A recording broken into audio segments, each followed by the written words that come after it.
Bagaimana pendapat Gus Baha tentang wanita karir ataupun wanita yang aktif dalam bidang sosial?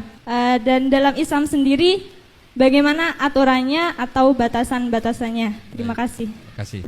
Hukum-hukum sosial seperti itu tidak usah dijawab secara umum. Nanti kalau tak jawab boleh, kebetulan terjadi kecelakaan saya yang disalahkan. Misalnya terus gak seneng suami, seneng orang lain kan ya repot. Tapi kalau diharamkan juga tidak banyak yang benar-benar akibatnya itu positif karena orangnya juga positif.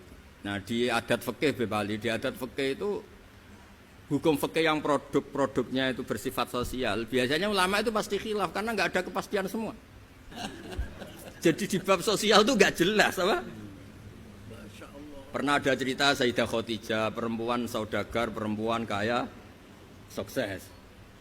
Bahkan ada cerita perempuan yang luar biasa, suaminya itu nggak bener sama sekali. Asia punya suami nggak bener, dia tetap jadi orang baik. Ada yang suaminya orang baik, tetap dia nggak karu-karuan, istrinya Nabi Nuh. Itu bukti kalau masalah sosial itu tidak usah dibakukan. Nah, jadi kalau ditanya orang, Gus saya ini perempuan cantik, saya anaknya orang nggak punya, saya harus kerja di mana? Saya mesti fatwanya tunggal.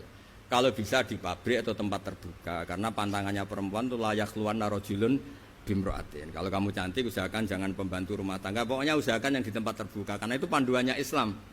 Kalau kita punya anak cantik, nyun sewu, kendaraan umum kayak bis tentu lebih aman timbang yang privat. Itu kalau boleh memilih, ini kan cerita fikih. Tapi kalau pakai individu kan tidak ada bisa jamin semua kan.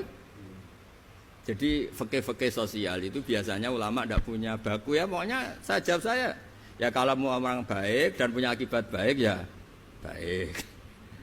Kalau orang baik ya karena bisa apa kita di depan hukum sosial. Karena ya itu tadi kita punya contoh Fir'aun itu kayak apa? Beduanya Fir'aun kayak apa? Punya istri legendaris namanya siapa? Asia. Nabi Nuh kayak apa? Punya istri seperti itu.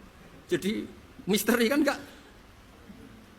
Artinya kalau kamu mendewa-dewakan kalau suaminya baik pasti ya enggak juga, lingkungannya baik, lingkungannya Fir'aun kurang apanya? Kurang kelirunya. Sekeliru-kelirunya tapi tetap. Nah terus yang terakhir ini saya saran, kamu ngadepi zaman modern itu harus baca Quran. Quran itu diantara yang dipaparkan mimbaini farsi wadamil labanan khalison sa'iqal lisyaribin. Jadi Allah itu bisa mengelola sapi itu kan makanannya rumput. Di tubuh sapi itu ada darah, ada kotoran, tapi sapi bisa melahirkan susu. Itu kata ulama-ulama, apapun rusaknya zaman sebetulnya gesekan-gesekan di alam nyata ini ada kotoran, ada darah. Kalau kamu orang baik pasti tetap jadi labanan khalison. Tidak usah putus asa.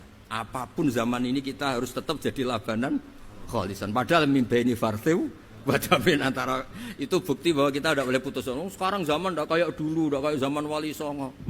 Zaman sekarang pun masih ada begging.